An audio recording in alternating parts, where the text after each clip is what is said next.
Hi, the goal of this session is to add a SSL certificate to my website. So as you can see here, I have a website here called My Hemp Apps and it is not secure. So I need to add a SSL certificate to make this secure. So let us see how we can do this for free using AWS Certificate Manager. So I'm going to this AWS Certificate Manager and I want to request a certificate.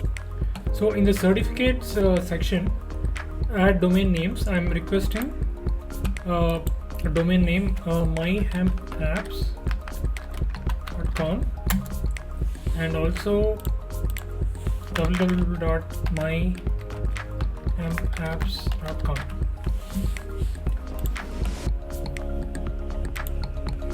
So I click on next. I use DNS validation. I can use tag as website and myhempapps.com.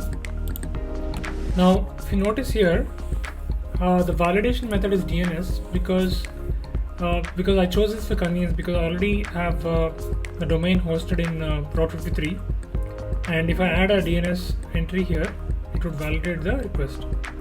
So I'm going to confirm and request.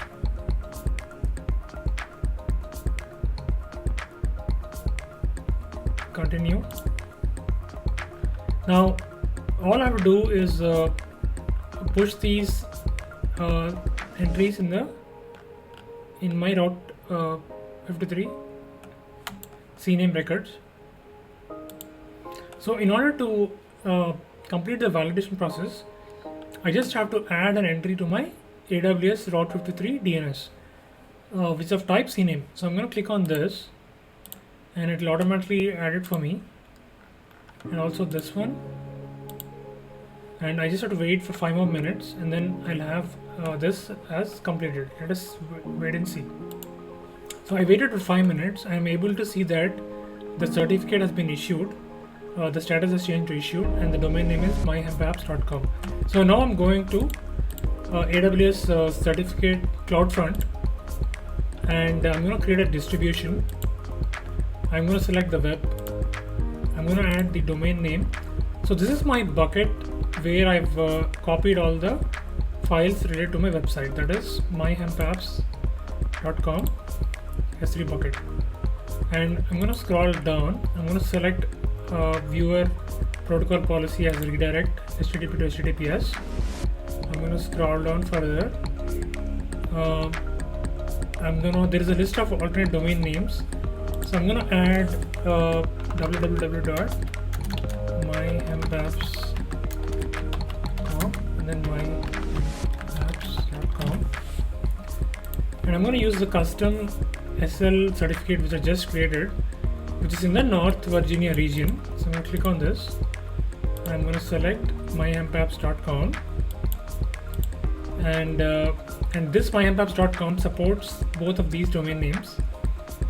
And I'm going to select for the default root object. I have to add this as index.html. Note that this looks optional here, but if you don't specify this name, the CloudFront doesn't know where to route your default request. Make sure you select this option and type in a value for your default root object. I'm going to click on create distribution, and it will take about 15-20 minutes to complete the process. So I want to talk about invalidating files in Amazon CloudFront. There are many cases where you want to update your website and you are waiting for the cache to expire.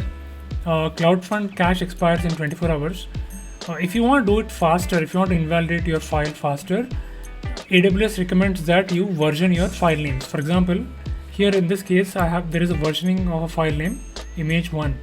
The benefit of this is once you version your file name, it becomes easier to invalidate the older version and give the new version a quick access.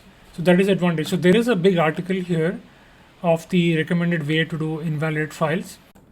So to conclude, so you have seen in this video how to set up a free SSL certificate for your website using Amazon CloudFront. Thank you.